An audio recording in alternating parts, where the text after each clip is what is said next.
Зөөрэ минь аа за залуужуулах бичлэг хэд чи нэг аль нэг бичлэг нөрж байгаа. Тэгээ үтсэн.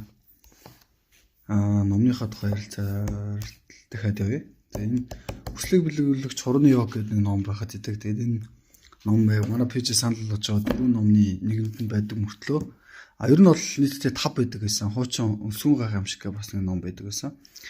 Тэр номыг одоохондоо би өөрөө цагаан хоолтой биш байгаа болохоор яг цагаан хоолтой болох тухай хүмүүс санал болгоод дэмий байх гэж бодож байна. Гэтэ ер нь бол яг энэ орт насалд төсөм дээр яг хоолтын тухай яг ямар дүрэн байд юм бэ гэдэг дээр болохоор ер нь бол амтны мах интернет хэрэглэдэг. Загсны мах интернет хэрэглэхгүй. Ерөнхийдөө бол ногоон хоолтой талдаа тэгээд бүр амар тийм нэг төрлийн хоолтой байдаг. Жишээлбэл өглөө нь ингээд жимс идсэн бол өдөржингөө жимс иддэг. Өдөр орой ч юм уу те жимс иддэг. Тэгээд мөн хэрвээ ингээд өглөө нарын одоо усанд хайрсан ч юм уу зурсан тэгээд нэг юм жигнэж болгосон гамбир ч юм уу мантуу ч юм уу идвэл тэрийг өдөржингөө идэнэ. Өдөр те ингээд өдрийн турш нэг л хоолыг дагаж хэрэглэдэг гэсэн үг товчхонд бол нөгөө талаараа болохоор тэр хүмүүсийн насыг бас бодож үзэх хэрэгтэй. Тэгээд бид нар номд гараад шүү. Тэр нь бол гаднаас нь харахад нэг 40 мөчтэй ч юм шиг 30 мөчтэй ч юм шиг харагддаг мөртлөө дунджаар 80 бараг 100 муутай хүмүүс зөндөө байдаг байхгүй. Тэгэхээр тэр хүмүүсийн хоол яг ямар хуу хоол байх юм бэ гэхээр мэдээж яаж утсан ногоон хоол байж болохоор яг гэвэл би бичлогын ч гэсэн тэгж таарна шүү дээ. Ерөнхийдөө одоо та нар энгийн байдлаар бодож үзсэн ч гэсэн нэг 70 80-тай болчихвол очиргүй мах идэх гэдэг байхгүй шүү дээ. Яг л хүнд өөрийнхөө бие махбод хэр хүлээж авах уу гэдгээс хамаарна.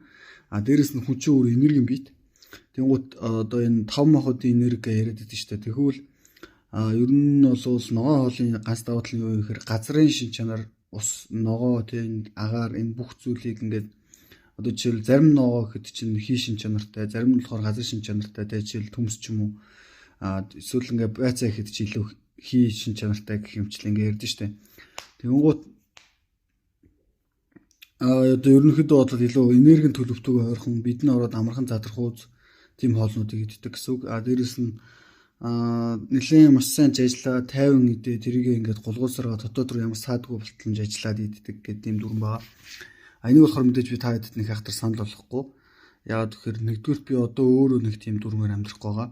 Хоёрдугаарт болохоор ер нь бол дотоод хүслийг аягүй чухалчилдаг гэх юм уу.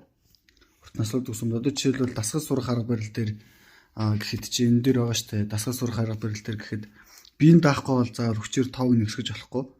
Яагаад гэж байгаа юм бэ гэхээр одоо ингээд биеийн даахгүй байгаа нөхцөл дээр хитрхийг хүчлэх нь эрүүл мэндэд чинь яг нэг тийм эрэг үр дагавар авчихгүй гэдэг аахгүй аль бол тааваараа тэгээ цөөн тоогоор хийж болно тааваараа гол энергийн чадруудаа л сурангаа тэндээ зохицуулаад хий гэдэг тийм дүрэн байгаа. Тэнтэй адилхан одоо энэ давгийн амьдралын өнтер ч гэсэн бас ерөнхийдөө яг ямар тохчтой бэр хүний ганц бие амьдрал гэж хэлдэг үү. Эсрэг хүүстэнтэйгээ татагдах тэр хүсэл байгаа бол эсвэл тийм бэлгийн эрчмийг маш өвөө чиглэл рүү тэг хувиргая гэсэн тийм оюун ухааны чиглэлт юм уу амжилтын чиглэлд одоо спортын амжилт ч юм уу оюун ухааны амжилт янз янзын тиймэрхүү хийж бүтээх сод болох тэг гоцорох тиймэрхүү чиглэл рүү чиглүүлье гэсэн сэтгэл үнээсээ төрөөгөл бол ерөөдөө бол хостой байхыг буруу гэж үзэхгүй харин хосныхоо сэтгэл зүйн хандлага бас тэр зүйлсийг бол анхаарах хэрэгтэй гэж үздэг. Яг гэвэл тодорхой хэмжээнд бэлгийн нэрг бол энерги солилцох үйл явц мөн тэр ерөөдөө бол энэ дэр нь жоохон тэ хэнэмган дараа гэдэг тиймэрхүү зөвлөгөөнүүд байдаг. Тэгээд өнөөдөр бас энэ хуслыг биелүүлэгч хурууны ёг гэдэг номыг байлгаад идэв мөртлөө нэг ярьдгүй шүү дээ. Тэгээд энийг бас нэг хальт яриа гэж бодсон. Тэгэхээр энэ ер нь бол нэг юм ном багаад хөргөлтөж авах боломжтой. Одоо жишээл эднэр байна. Тэгээд ер нь бол анханасаа хийн. Одоо жишээл үйл хөдлөх хөрөнгөтэй бол хурууны ёг гэх юм бол тэг ингээд шууд анханасаа тэгж шууд хийхгүй. Одоо жишээлбэл нас тогтсон ч юм уу. Одоо жишээл би та нарт ингээд байнга ирдэ штэ. Бодлын орон зай гэж байна. Зүрхсэтгэлийн орон зай гэж байна. Бие махбодын орон зай гэж байна гэдэг гэж ярьдэн штэ. Тэнгуут бодлын орон зай, зүрхсэтгэлийн орон зай, бие махбод төлөвших нас гэж байдаг. Хүүхдийн тухайд гэдэг чинь бусдын нөлөөнд автах нь амархан. үзэл бодол ч юм уу зарим нэг зүйлс нь төлөвшөөгөөд штэ. Яг төрөлхөөсөө төлөвшсөн онцгой хүүхдүүд юм уу хүмүүс сүүлийн үед ингээ байдаг болсон. Нийтлэг байдаг болсон. Ер нь бол тэгж төлөвшөөгүй нөхцөл төр болохоор яг иймэрхүү зүйлсийг шууд ингээ алхасч хийх хэрэг байхгүй. Тодорхой хэмжээний санхүүгийн эрхчлөөтэй болсон, тодорхой хэмжээний амьдралын тухай мэддэг болсон бол шууд одоо жишээл үйл хөрөнгөтэй болох гэх мэтлэн тэр тухай боломжийн тухай бодож болно гэсэн үг. Одоо жишээл энэ эсрэг хүүснээ татах хурны ёг гэдэг иймэрхүү ёг мөгөө шүү дээ. Эдгээр яг ямар зорилготой юм бэ гэхээр ер нь бол орон зайг л удирдлагатай бүтээх зорилготой байхгүй юу? Жишээлбэл яг миний бие авч яваа байдал үзэл бодол гэдэг зүйл эсрэг хүүстэндээ таалагдахаар хэмжээнд бие авч явдаг хүмүүс байдаг.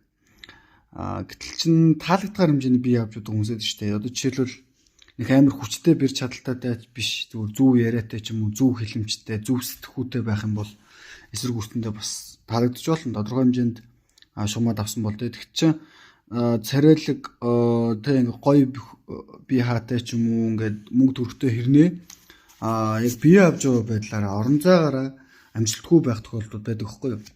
Одоо жишээлбэл юу гэдэг нь те ингээд эмэгтэйчүүдээр хүрээлүүлсэн мундаг юм хэрнээ яг хосын харилцаа бүтгүүч гэх юм уу ингээд янз янзын зүйлсүүд байна шүү дээ. Энэ бодлын орон зайгаа өөрөө дүн шинжилгээ хийх, тайвшрах тийм байдлаар хийдэг гэсэн үг. Дээрээс нь ер нь бол сүүлийн бясалгал гэдэг зүйл нэлээ модонд орсон байгаа. Ер нь заавал Монгол гэлтгүй энэ хөгжиж байгаа орнууд ч юм уу ер нь бясалгалыг маш их хийдэг болсон. Тэг ингээд тайвшрахын тулд эсвэл ямар нэгэн зүйлүүд төлөрхийн тулд хийдэг болсон. Тэгэхээр энийг авахаар бодиттой амьдрал руу чиглэсэн хөдөлгөөний тухай, дүн шинжилгээний тухай гэсэн. Одоо жишээлбэл захирал хүн ажилтнуудынхаа тухай бодож явахдаа тодорхой хэмжээний хурууны байрлал аваад тэгэхээр энэ ер нь бол энийг гэхдээ яагаад анхдагч шатан дээр нэг заадгүй хүмүүст нэг ярьдаг юм бэ гэхээр энэ тодорхой хэмжээний энергийн төвшин сурцсан бичил сансрын тойрог ч юм уу тэр хөнгөө зүйлсээ удирдах сурцсан хүн байвал ерөөдөө илүү суралцахад амар гэсэн үг. Тэгэхгүй бол болохгүй. Одоо энэ бичил сансрын тойрог мөрөг гэдэг иймэрхүү нэг зааврууд байдаг шүү дээ. Бичил сансрын тойрог гэдэг нь яг юу гэлж байгаа юм бэ гэхээр ер нь лахар сүүлнээс зулаа руу чиглэсэн, зулаанаас буцаад энэ бууж байгаа, хэвлээ рүү бууж байгаа энэ энерги хэлж байгаа. Тэгээ энийг бол ерөнхийдөө яг тодорхой хэмжээний контролтой сурцсан бол хүнд маш их илүүдэл эрчим гарч ирдэг байхгүй. Ер нь бол би байн гэлж байгаа шүү дээ. Яг юу юм бэ гэхээр энэ тасгалыг зүү хийж байгаа бол бид чинь илүүдэл эрчим гарч ирдэг. Илүүдэл дур хүсэл ч юм уу, илүүдэл нэг тийм багтаж ядсан, нойр хөрхөө болох ч юм уу, жоохон халуушдах ч юм уу, тиймэрхүү байдлууд илэрч болдог. Тэгэхээр тэрийгээ зөв байдлаар хуургаж сурах, амьдрал руугаа чиглүүлж сурах, эрен тойрноо бүтээж сурах. Тэгээ материалын ертөнцийг бүтээж сурах чиглэлийн яваг гэсэн үг л дээ. Материалын ертөнцтэй хэрхэн амжилт авчрах вэ гэдэг тухай гэсэн үг. Дотоод ертөнц гэдгээс гадна дотоодоос гадагшаа нэг чиглэсэн урсгал шүү дээ. Тэгэхээр дотоодоо чиглэсэн урсгалыг маш сайн сурсны дараа ер нь бол энийг сурж болно гадагшаа чиглэсэн урсгалыг. Тэгээ дээрэс нь одоо жишээлбэл компани захирал хүн байлаа гэж бодоход ажилтнуудынхаа тухай бодохдоо яг амар алдаа гаргаж болох уу, цаг үе гэж юу яах уу гэдэг тухай бодохдоо тодорхой хэмжээний гараа нэг зөв байралд аваад ингээд төвлөрч бодох нь одоо сэтгэх хурдыг, давтамжийн хурдыг ихсгэж болдог. Хурданд оруулж болдог. Тэгэхээр энэ болохоор яг уу нэг ойлгодгүй хүнд бол бүр үлрийн зүйл. Анхны шатны ойлголтууд хүртэл хүмүүст ингээ энгийн хүнд ингээ аюу хол сонсогддөө шүү дээ. Ер нь ингээд хүн энерги бит юм аа гэхээр юу вэ гэдэг жаа усгах байхгүй ер нь альч судлалын энерги чи ингээ энерги бит шүү гэж хэлэхээр хүмүүс ингээ бодоод идэг. Тэгэхээр ер нь тэр ингээ олон зүйлсийн тухай үе шаттайгаар суралцахын тулд энэ жоохон нэлээ хойшоо тавигдчихдаг л гэсэн үг. Тэрээс ер нь бол яг суралцахыг хүсэж байгаа хүнд бол энэ бас хэрэгцээтэй зүйл мөн яагаад гэвэл амьдралыг бодиттой дүгнэх чадвар руу ер нь бол чиглүүлдэг. Юу гэдэг нь тэгээд дээрэс нь орон зайгаа контролдох, өөрийн алдаагаа бас дүн шинжилгээ хийх те. Одоо жишээлбэл эсрэг үүснээ татах ч юм уу ганцаардлаас ангижуулах гэдэг яг мөн хийж явахдаа би яагаад юу ганцаарддаг лээ те. Тэгээ биний ер нь энэ зовлонгийн шалтгаан юу юм бэ гэдэг тухай юм уу боддог гэсэн үг л те. Тэгэхээр ер нь бол анхдагч ойлголтуудаа хангалттай давтсан бол хүн одоо жишээлбэл те бизнес кризис гэдэгтэй адилхан баяж тухай бодож байна шүү дээ. Эхний ингээд амьдралын бүр хамгийн ихний шаардлага заяа. Бүр яаж чадарсан хэдэн настай байсан хамгийн ихний шаардлага бол хүн амьдралын утга учир нь амь штэ. Ер нь бол чи ямар ч баян байлаа гэсэн. Гэтэ мөнгө хэрэггүй гэсэн үг биш. Хүмүүс энийг сүлүүд мушгаад байгаа. Мушгиж ярихдаа юу гэдэг юм бэ гэхээр чи үхэл юм чин чам мөнгө хэрэггүй, галдар нэр хэрэггүй гэж яриад байгаа байхгүй. Тэр бол тийм биш. Тэр хүн тодорхой хэмжээнд зөв зүйлсийг бүтээх гэж болно. Өөрийнхөө тэр мөрөөдлөө хүссэндээ хүрэх гэж тэ зорж болно. Ингээд цогцоо зарцуулаад тодорхой хэмжээний таашаалуудыг авч болно. Харин тэр мөнгөний араас явж байхдаа л хэлээд байгаа шүү дээ. Эрүүл мэндийн мөнгө зүртгэл үнцэнтэй зүйлээ хаяад хүрсэн болвол тиймэрхүү хүмүүс л муухай харагддаг болохоос мөнгө бол муухай зүйл биш. За тэгээд энэ дээр бас нэг зүйл нь юу юм бэ гэхээр нэг зүйл нь юу юм бэ гэхээр хоёр зүйл хэлж байгаа. За яг нэг нь эхлэвэлчээ. Нэг нь болохоор амь хамгийн чухал байхгүй. Амь хамгийн чухал. Амь яагаад чухал юм бэ гэхээр чи амь биш л бол чиний ингээд яг чиний шүү заяа. Үр хөвгт чи үлдчихэж магадгүй гэхдээ мэдгүй. Гол нь үр хөвгт чинь махан биеэр чамааг удамшиж байгаа ч гэсэн дотоод зүрх сэтгэл чинь нөлөөлөх үедээ нөлөөлөхгүй яагаад гэвэл биеийн төрөлхөөс сэтгэлийн төрөлөхгүй шүү дээ. Тэгэнгუთ энэ дээр нэг юм ба. Ам гэдэг бол хамгийн чухал хэрэгцээ хангадаад ирлээ. Та нар одоо ингэ те сурчлаа штэ ингэ сурчиж болно штэ энэ бас нэг аим хатар хүн ойлгохоор үзүүс байш байж болно. Тэгэнгუთ хүн дотооддоо чиглэсэн урсгалаа хангалттай суралцсан дараа хүн гадагшаа чиглэсэн урсгалтай анхаарч болох байхгүй. Мөнгө төгрөг, эд баялаг те эсрэг хүмүүстэй ойлголцох төр харилцаанд чиглэж болно. Энэ бол буруу зүйл биш. Харилцаа бол гайхалтай зүйл байхгүй. Харилцаа энийг бүтээж байгаа. Гэр бүлийн харилцаа, ажлын харилцаа, найз нөхдийн харилцаа, за тэгэл энэ нийтлэгтэй ингээд эргэн тойрны орчин тойрон энэ бүх зүйл чинь энэ уур амьсгалыг нийгмийг бүтээж штэ. Тэгэхээр тэн дотроо ер нь бол гоё байхыг хүсэх нь буруу зүйл биш ээ. Хүчтэй байхыг хүсэх нь буруу зүйл биш ээ. Орчин үед ялангуяа хүчтэй байдалтай амьдрах нь илүү гоё зүйлсийг мэдрүүлдэг болсон байхгүй юу? Ер нь бол гоё техник технологийн дэвшил, гоё залхууралтай, гоё үйлчлэгээнүүд ингээд нэмээр дүүрэн байна штэ. Энэ бол маш гайхалтай зүйл. Энийг ерөөсөө буруу үзий ядаад ухрах гадах шаардлага байхгүй. Дээрээс нь тэр урт наслаад өсөнд очиж сурыг гэдэг хүмүүс ер нь бол өөрсдөө амьдарч байгаа нийгмийн яагаад ямар гоё юм бэ гэдгийг бас ойлгоогүй байгаа хүмүүс байхгүй юу.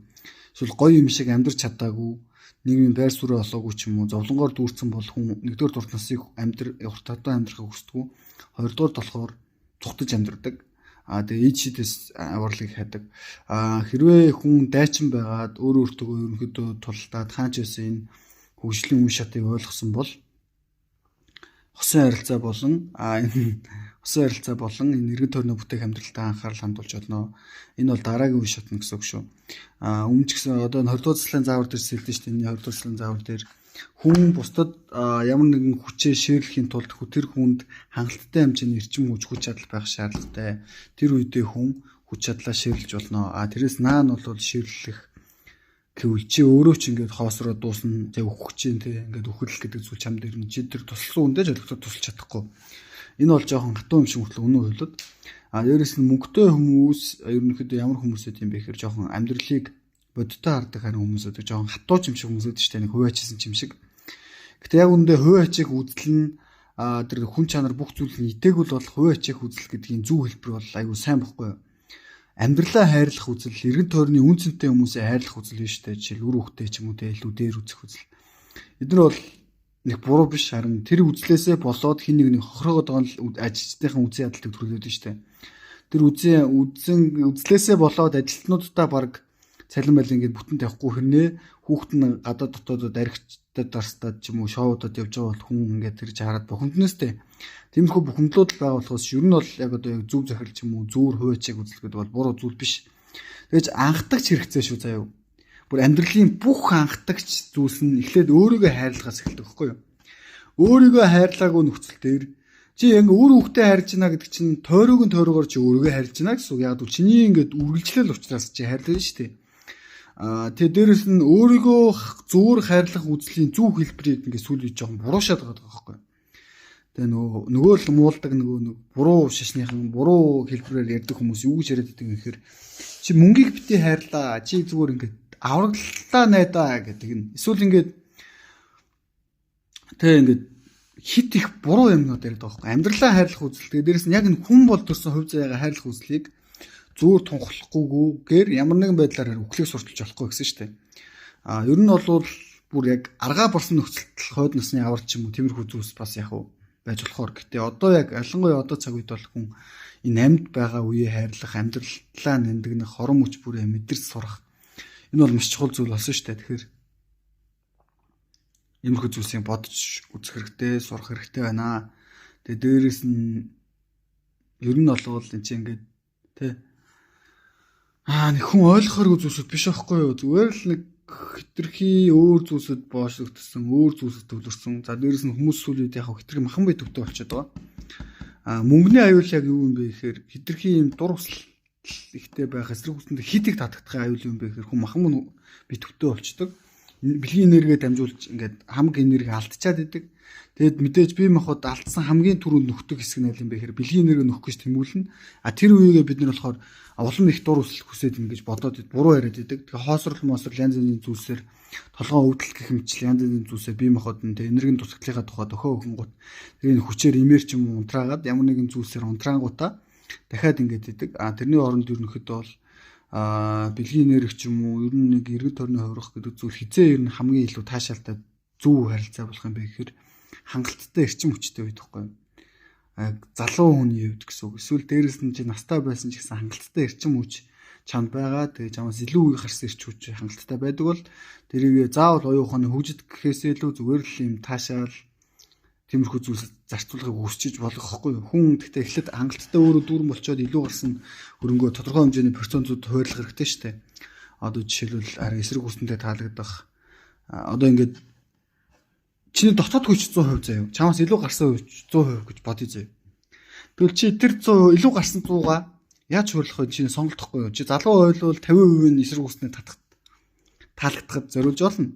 Чиний ингээд мөрөөдөлтэй хоббигоос хамаарат. Тэгснээ ингээд мөнгөтэй болоход ч юм уу ингээд янз янзын тиймэрхүү ингээд процентуудын хуваарлтууд байж болно. Гэхдээ одоо орчин үеэд дагаад ерөнхийдөө бол эсрэг үүснээ таалагдах гэдэг харилцаа зан аран шиг гэхээс гадна хажуугаар нь тодорхой хэмжээний мөнгө санхүү хүч чадал гэдэг зүйл байхад бол амьдж байж болохоор болсон. Гэхдээ ер нь бол хүн нас явахын хэрээр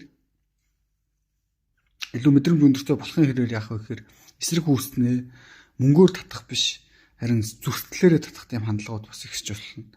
Гэх мэтчлээ ингээ яриад ивэл цаашаа дуусахгүй голон төрийг илүү гарсан хэсгээ яаж хэрхэн хуваарлах вэ гэдэг чинь тань сонголтохгүй юу. Гэхдээ анхдагч хэрэгцээ бол чи амьд байх хэрэгтэй. Чи хангалттай дүүрэн хүч чадалтай болох хэрэгтэй. Тэгээ хөлөө гарсан хүч чадлаа харин хаашаа зарцуулах нь чиний дураа. Тэгээ дээрэс нь бэлгийн энергийн хуваарлалт гэдэг чинь таныг бүх төрөл амжилттай болгодог байхгүй. Заавал эсрэг үснээр гэрчлэхгүй спортоор хичээлдэг бол тэндээч сайн амжилт гаргах. Тэр бүх зүйлсээ чи их өсвөр чинь юу юм бэ гэхээр дотоод хүч чадал тэгээд дээрс нь бэлгийн энерги энэ бол яг хүний дотор мөн чанар бие махбод байгаа. Ер нь бол цоронгоос хичээл их өсвөр штэ. Тэгэхээр аль алийн зөрчлийн их өсвөрөө болон бие махбод их өсвөрөө нандгаж явах хэрэгтэй. Энэ завхаар гэсэн үг биш. Дахин үг хэлж байгаа. Энэ яагаад ингэ дахин татаа хэлдэг вэ гэхээр хүмүүс ингэж буруу ойлгоод учраас за тэгээд сүулт нь болохоор чи надад амьдрал заах юм ингээд дээрээс удаас ирдэг учраас яг бичлэгийн төгсөлт хэлэхэд дараа би бол яг хувийн амьдрал дээрээ болвол тэгээ одоо ер нь бол нэлээ хит их хүний амьдралаас хол дандаа энерги судлал оюун ухаан чиглэлд хит их явдаг байсан. Одоо л нэг жоохон бодит амьдралыг суралцж эхэлж байна. Судалж эхэлж байна. Гэхдээ ер нь бол их амжилтгүй байгаагүй. Дотны харилцааны хувьд ч нэг тийм амжилтгүй байгаагүй. Би мохотын хувьд олон зүйлсийн хувьд нэг амжилтгүй байгаагүй. Надад үр ашиггүй байгаагүй гэсэн үг биш. Үр ашиггүй байгаагүй гэсэн үг. Тэрээс биш ингээд тэгээд нэг тийм амар донжон ч юм байсан гэсэн үг биш. Надтай тохиолдчихсан харилцаанууд эхэндээ надад ашиггүй харилцаанууд аягүй хийдэг байсан. Одоо болохоор миний сүүлд үүсгэсэн харилцаанууд надад ямар нэгэн байдлаар ашигтай. Мөнгөнд өгөө хувьд ч юм уу би мохотын сэтгэл санааны хувьд надад ашигтай. Дүрэн байдлаар мэдрүүлэх тийм харилцаануудыг үсгэж явж байсан. Тэгэхээр нэг үеийн хувьд бол төлөвшөж эхэлж байна гэсэн үг. Хэд их мухарсгтэй ч юм уу гинэн цайлган байх үеүүдтэй гэдэг нь гэхдээ хүн харснаатай болгож байгаа биш. Хэд их цайлган үеүүдтэй хүн ямар алдаа хийдэг юм бэ гэхээр өөрийгөө хохирох үйлдэлүүдийг маш их даад давшгүйгээр хийчдэг байхгүй. Тэгээ тэр өөрийгөө хохирох үйлдэлүүдийг буруу сонголтуудыг даана гэж сонгосон ч гэсэн итгэл даахгүй олон хүмүүсээр хүрээлүүлээ. Тэр хүн болгон чинь уран хуглаадах юм бол чи 5 хүн таньдаг байгаа 5 хүнд итгэдэг байх 5-ын 4 чамайг уран чинь хуглах юм бол ганцхан үлдэх юм бол чи ямар ч сэтгэлийн хаттай нөхөр байсан. Ерөнхийдөө бол амар депрессэнд орно, хэцүү санагдана. Ямар ч мундаг багш үлээ гэсэн тэгнэ. Тэгээ миний бодлоо бол ер нь анхны яг энэ зүйл эхэлж явах үе миний 10 харилцаанд 9 нь миний нуруу хугалж исэн. Урмыг хугалж исэн. Гэтэ тэр хүмүүсийн буруу байгаагүй. Би зүгээр өөр хэрсүү хангалттай байж чадаагүй. Одоо бол миний яг үүсгэж байгаа 5 харилцааны 4 надад ашигтай байдаг. Ах トゥ усын харилцаа, найз нөхдөд харилцаа. Ийм үр ашиг харж байгаа нь бол ерөөсөө нэг тийм муухай хүн гэсэн үг биш. Зүгээр л би ч өөрийгөө хүндэлдэг хүн, тэр хүмүүс ч гэсэн өөрсдөө хангалттай хүндэлдэг хэрсүү хүмүүс байх юм бол хийнийг олгол өвчдөг. Тэгээ мөнгөтэй хүмүүстэй харьцдаг, хүчтэй хүмүүстэй найзалдаг. Энэ бол ерөөсөө муухай зүйл биш. Гэх мэтчлэн иймэрхүү олон зүйлсийн тухай та нар бодож ойлгох хэрэгтэй байна. Тэгээд үтсэн. Анхаарал татварлаа. Тэгээд баяртай.